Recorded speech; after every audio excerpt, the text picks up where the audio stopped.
अस्सलाम वालेकुम, नमस्ते, सत श्री अकाल। वीडियो देखने वाले सबके लिए दुआ है कि आप जहां भी रहें खुश रहें, शाद रहें, आबाद रहें और हमारे चैनल पे अपना प्यार दिखाते रहें। बहुत ही एक जबरदस्त सी रिक्वेस्टेड वीडियो लेके आए हैं। देखते हैं इस वीडियो के ऊपर हमारा ओपिनियन अगर जानना चाहें तो वीडियो के लास्ट तक बने रहिए। मेरा नाम है नदीम इकबाल जंजुआ, मेरे साथ हैं Mohammad Sameer Khokhar. So guys let's start. Peru के एक पहाड़ पर बना ये विशाल सिंबल आज भी समुद्र से दिखाई देता है, लेकिन हैरानी की बात यह है कि इसी सिंबल का जिक्र एक एंशिएंट संस्कृत टेक्स्ट में हजारों साल पहले मिलता है। पिछले एपिसोड में सुग्रीव के एटलस पर हमने एक अनसेटलिंग आइडिया सामने रखा था कि रामायण शायद उस दुनिया की एक मेमोरी संभाल कर रखे हुए है, जैसी वह लगभग 14,000 साल पहले थी। किसी मिथ की तरह नहीं, किसी मेटाफोर की तरह नहीं, बल्कि जियोग्राफी के रूप में। वो वीडियो एक ब्रॉड ओवरव्यू था, लेकिन ये एपिसोड अलग है। इसमें हम सिर्फ एक ही दिशा पर ध्यान देंगे और उसे गहराई से समझेंगे, सुग्रीव द्वारा बताई गई ईस्टवर्ड एक्सपीडिशन को, क्योंकि सिर्फ यही एक रास्ता इतना कुछ दिखा देता है कि एंशिएंट हिस्ट्री को समझने का हमारा तरीका बदल जाता है। ये सीन बरसात का मौसम खत्म होने के बाद शुरू होता है। सुग्रीव सभी वानरों को इकट्ठा करता है, उन्हें 4 ग्रुप्स में बांटता है और हर ग्रुप को एक दिशा सौंपता है। ईस्टवर्ड सर्च के लिए वह विनाता नाम के एक लीडर को चुनता है और फिर इंस्ट्रक्शंस देना शुरू करता है। इसके बाद जो आता है वो किसी कहानी जैसा नहीं लगता, वो एक नेविगेशन जैसा लगता है। सुग्रीव किसी सिंबल या एब्स्ट्रैक्शन में बात नहीं करता, वह सीधे सीज, आइलैंड्स, माउंटेन्स, पीपल्स और लैंडमार्क्स के नाम लेता है और ये सब इंडिया की सीमाओं से बहुत आगे तक जाता है, इतना आगे जितना कोई भी एंशिएंट एपिक से उम्मीद नहीं करता। ये समझने के लिए कि ये बात क्यों जरूरी है, हमें पहले उस समय की दुनिया को समझना होगा। अगर रामायण सच में 13,000 साल पहले की है, जैसा कि कई एस्ट्रोनॉमिकल संकेत बताते हैं, तो उस दौर में अर्थ आज जैसी नहीं थी। तब सी लेवल बहुत नीचे था, आज से करीब 100 मीटर से भी ज्यादा। जो इलाके आज समुद्र के नीचे हैं, वे उस समय सूखी जमीन थे। साउथ ईस्ट एशिया भी आज की तरह छोटे छोटे टापुओं में बंटा हुआ नहीं था। उस समय इंडिया ज्यादा आगे तक फैला हुआ था और सुंडा रीजन से जुड़ा हुआ था। इंडोनेशिया भी आज की तरह अलग अलग आइलैंड्स नहीं था, बल्कि एक साथ जुड़े हुए बड़े लैंड मासेस का हिस्सा था। उस दौर में दुनिया ज्यादा जुड़ी हुई थी, सफर करना आसान था और आज की कोस्ट लाइन्स जितनी टूटी फूटी नहीं थीं। सुग्रीव पूर्व की ओर लोगों को भेजते समय सिर्फ दिशा नहीं बताता, बल्कि रास्ते की जानकारी भी देता है। वह समुद्र पार करने की बात करता है, शहरों और पहाड़ों से गुजरने का जिक्र करता है और रास्ते में मिलने वाले अलग अलग तरह के लोगों के बारे में भी बताता है। यहीं पर कई लोग पढ़ना छोड़ देते हैं, क्योंकि ये बातें उन्हें अजीब और कुछ ज्यादा लगती हैं। सुग्रीव अलग अलग तरह के लोगों का जिक्र करता है, जिनके कान लंबे हैं, होंठ खींचे हुए हैं, चेहरे अलग दिखते हैं और जिनके रिवाज भी अनजाने हैं। अक्सर लोग इन बातों को कल्पना समझकर नजरअंदाज कर देते हैं, लेकिन जब इन्हें एंथ्रोपोलॉजी की नजर से देखा जाता है तो ये कहानी से कम और असल देखी गई बातों जैसी ज्यादा लगती हैं। South east Asia, Indonesia, Melanesia, Africa और साउथ अमेरिका में शरीर को बदलने की परंपराएं हजारों सालों से चली आ रही हैं। लंबे कान, खिंचे हुए होंठ, लिप प्लेट्स, गर्दन में रिंग्स और चेहरे की खास सजावट, ये कोई कहानियों की बातें नहीं हैं। ये असली कल्चरल प्रैक्टिसेस हैं जो आज भी कई जगहों पर देखी जा सकती हैं। अगर कोई एंशिएंट ट्रैवलर पहली बार ऐसे लोगों को देखता तो वह उन्हें उसी तरह बयान करता जैसा सुग्रीव करता है। बाद की पीढ़ियों ने जिन लोगों को मॉन्स्टर्स कहा, संभव है कि वे असल में अनजानी ह्यूमन सोसाइटीज को समझाने की एक कोशिश कर रहे हों। इसके बाद सुग्रीव आइलैंड्स का जिक्र बिना वजह नहीं करता, वह उन्हें इस आधार पर बताता है कि वहां क्या मिलता है। वह सोने, चांदी और अनाज से जुड़े आइलैंड्स की बात करता है। ये कोई कविता या सजावट नहीं है, ये बिल्कुल प्रैक्टिकल जियोग्राफी है। मैप्स और कोऑर्डिनेट्स से पहले जगहों को उनके रिसोर्सेज से ही याद रखा जाता था। उस समय ट्रेड रूट्स ऐसे नक्शे थे जो लोगों के दिमाग में बने होते थे। लोग ये याद रखते थे कि किस जगह क्या मिलता है। दिलचस्प बात यह है कि यही तरीका आज भी साउथ ईस्ट एशिया में दिखाई देता है।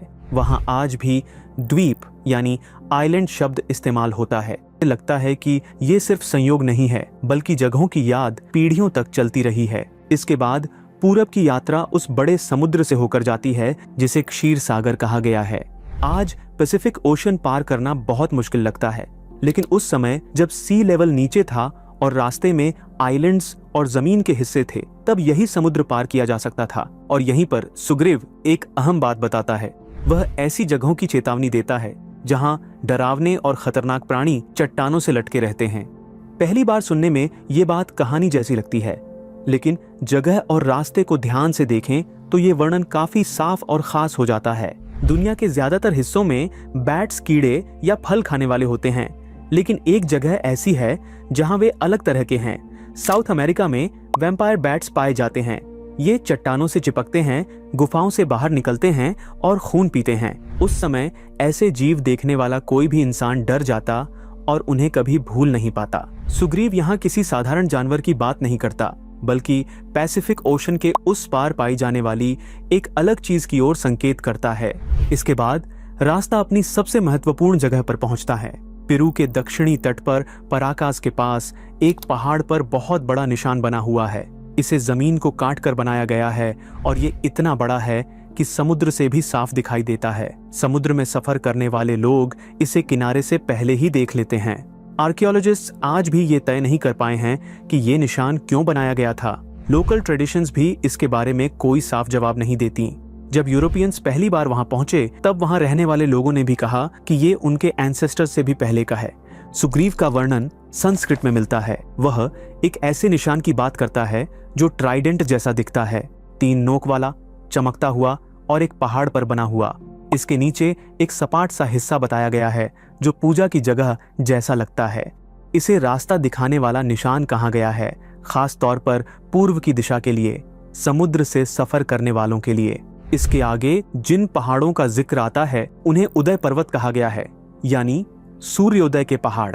आज हम इन्हें एंडीज के नाम से जानते हैं। ये कोई धुंधली या अंदाजे की बात नहीं है। इसका आकार, इसकी जगह, दूर से दिखाई देना और इसका काम सब आपस में बिल्कुल ठीक तरह से बैठते हैं। इसे किसी टेम्पल, सिटी या रहने की जगह की तरह नहीं बताया गया है।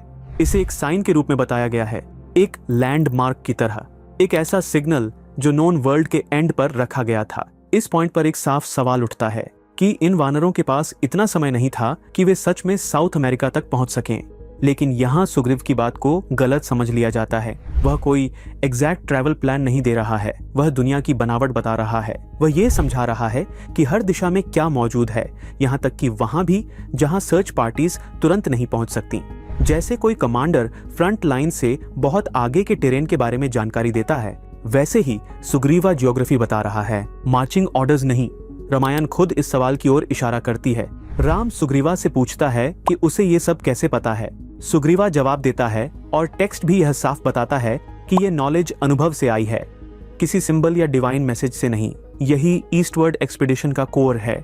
अगर आपको ये जर्नी हमारे जितनी ही फैसिनेटिंग लगी तो इस वीडियो को लाइक करें, शेयर करें और अवेकेंड एपॉक्स को सब्सक्राइब करें। बहुत ही जी जबरदस्त लगा वीडियो जो है हमें दी गई है कि इससे देखें कि 14,000 साल पहले जब राम जी इस जगह पे थे तो उस वक्त सुग्रीव जो है वो कितनी नॉलेज रखते थे इस दुनिया के बारे में, और जब उन्होंने 4 ग्रोह को भेजा था तो उन्हें क्या क्या बताकर किस किस दिशा में भेजा, तो उसकी निशानियां जो बताई गई थी उसके बारे में कहीं ना कहीं जो भी पढ़ने वाले जब पढ़ते हैं तो इसे एक मिथ्या समझ लेते हैं या झूठी कहानी समझते हैं कि ये गलत हो सकता है। बाकी भाई साहब ने इसका वर्णन किया है, जोड़ा है कि इस तरीके की कह लो कि समुदाय जो है उस ये आज भी पाए जाते हैं। तो इनको इतिहास में अगर देखा जाए तो उस दौर में पर कैसे कैसे लोग रहते होंगे, तो सुग्रीव जो है इन सब लोगों को जानता था। और मैंने तो ये भी रामायण के अंदर देखा था कि बाली जो है सुग्रीव के पीछे जब लगा था तो सुग्रीव सारे पूरी दुनिया का चक्कर लगा के भागता है, आखिर उसे एक ही जगह मिलती है। तो ये भी रामायण में बताया गया है। तो यहाँ से नजर आता है कि जब सुग्रीव जो है चक्कर लगा रहा होगा तो हो सकता है उन्हें इन जगहों के बारे में आइडिया हो। तो जब उन्होंने सीता जी को ढूंढने के लिए जब वानरों को भेजा, 4 टोलियां बना के चारों दिशाओं में जब भेजा, तो वो जो है फिर उनको जो वो निशानियां बताई गई थी। तो सुग्रीव का मेरे एक जाती अपना एक मेरा कह लो कि तजर्बा है कि इस माध्यम से ही सुग्रीव जी हो सकता है ये सारा कुछ जानते हो, क्योंकि आज भी धरती पे बहुत सारे लोग जो है घूमने के लिए निकलते हैं, बहुत सारी जगहों का वो कह लो कि तजर्बा करते हैं। तो आज भी लोग ये चीजें कर रहे हैं, पैदल चल के बहुत सारी जगहों का सफर करते हैं, मोटरसाइकिल बाइक के ऊपर सफर करते हैं, और बहुत जगह पे समुंदर आता है वहां भी वो सफर करते हैं अलग तरह से। तो यहाँ ये चीजें हैं कि उस दौर का तो रहन सहन ही ऐसा हुआ करता था ना कि वो लोग तो ये समुंदर, ये कह लो कि बड़े बड़े कह लो कि ये दरिया जो है वो पार करते थे और उनका कह लो कि जीवन ही इस तरीके का था। तो सुग्रीव के साथ जो जितने भी वानर थे वो बड़े ताकतवर और शक्तिशाली थे। हमें अगर देखा जाए तो हनुमान जी के बारे में भी देखने के लिए मिलता है। उन्होंने तो लंका में किस तरीके से पहुंचे हैं, लंका में जाके रावण की लंका को किस तरीके से जलाया है, वो भी हमें देखने के लिए मिलता है। तो इसलिए अगर देखा जाए तो इतिहास जो है ये काफी ऐसी नॉलेज से भरा पड़ा है जो आज के लोग भी उसके बारे में देखते हैं, रिसर्च करते रहते हैं कि उस दौर में लोग ये किस तरीके से जानते थे। और वाकई अगर देखा जाए तो उस दौर के नक्शे अलग थे। उस दौर में जो समुद्र की सतह जो है पानी की वो काफी नीचे हुआ करती थी। अभी भी हम देखते हैं कि बहुत सारी जो है कह लो कि नॉलेज आती है कि समुद्र जो है उसका पानी दिन ब दिन बढ़ रहा है। तो बहुत सारे शहरों के बारे में बताया जाता है कि वो आने वाले इतने समय के बाद डूब सकते हैं, ये आशंका भी जताई जाती है। तो मतलब ये बातें वाकई ही रियलिटी बेस पे हैं। और दूसरा अगर देखा जाए सुग्रीव जो है वो जो कुछ जानते हैं वो हम लोग जो है आज के अगर देखा जाए साइंस एंड टेक्नोलॉजी के माध्यम से जो है हम उन चीजों को ज्यादा आसानी से अनुभव कर सकते हैं। और बहुत सारी कह लो कि जगहों के बारे में, बहुत सारी कह लो कि कम्युनिटीज के बारे में भी इन्होंने बताया है कि जैसे मतलब यह है कि सुग्रीव बताते हैं किसी के होंठ लंबे हैं, किसी के कान बड़े हैं। तो ये चीजें भी अगर आज देखा जाए तो हमें ऐसी ऐसी कह लो कि कौमें नजर आती हैं जिन्होंने अपने जिस्मों को ऐसे चेंज किया हुआ है। बिल्कुल जी, रामायण से जुड़ी हुई ये एक कथा है और महाराज सुग्रीव के ऊपर है कि जब महाराज सुग्रीव ने अपने लोगों को भेजा था कह लीजिए कि खोज लगाने के लिए, और श्री राम जी की सहायता का उन्होंने वैसे भी वचन दिया हुआ था। तो उस वक्त जो नज़ारे उनको देखने के लिए मिलते थे, मतलब कि जो चीजें उस वक्त मौजूद थी वो सारी उन्होंने बताई अपने लोगों को। जो उनके खोजी थे उनको समझाया कि इस तरह से सारी चीजें जो है वो होंगी। उसके बाद इन्होंने बताया जो चीजें इन्होंने बताई हैं आज भी वो देखने के लिए मिलती हैं कि देखिए कि आज भी जो है वो बहुत सारे ऐसे लोग मिलते हैं जो अपने शरीर में परिवर्तन जो है वो करते हैं। ये एरिया जो है ना वो ज्यादातर ये लोग जो है वो अफ्रीका के लोग इन चीजों का ज्यादा करते हैं। और उस वक्त तो जाहिर सी बात है जंगलों का माहौल था, वैसे भी इंसान जो है वो जंगलों में ज्यादा रहते थे। तो उस वक्त आबादियां या पक्के मकान या इस तरह की सहूलियात जो हैं वो बहुत कम हुआ करती थी।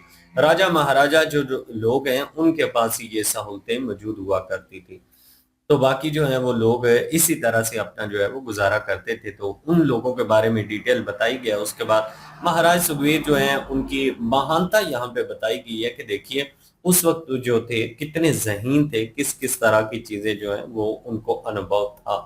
और आज देखने के वो सारी चीजें मिलती हैं। रामायण के हवाले से अगर देखा जाए ना तो बहुत सारी चीजों का वजूद जो है वो आज भी रामायण के हवाले से वो सारी चीजें देखने के लिए मिलती हैं। बिल्कुल जी, बहुत जबरदस्त नॉलेज थी। बहुत कह लो कि उस दौर की इतिहास की 14,000 साल पहले की अगर देखा जाए लक्स स्टोरी थी जो हमने आपके साथ शेयर की है। बिल्कुल जी, इस वीडियो के माध्यम से आप लोगों का क्या कहना है कमेंट सेक्शन में अपनी राय जरूर दीजिएगा, दुआओं में याद रखिएगा। मिलते हैं नेक्स्ट वीडियो में, तब तक के लिए अल्लाह हाफिज, पीस।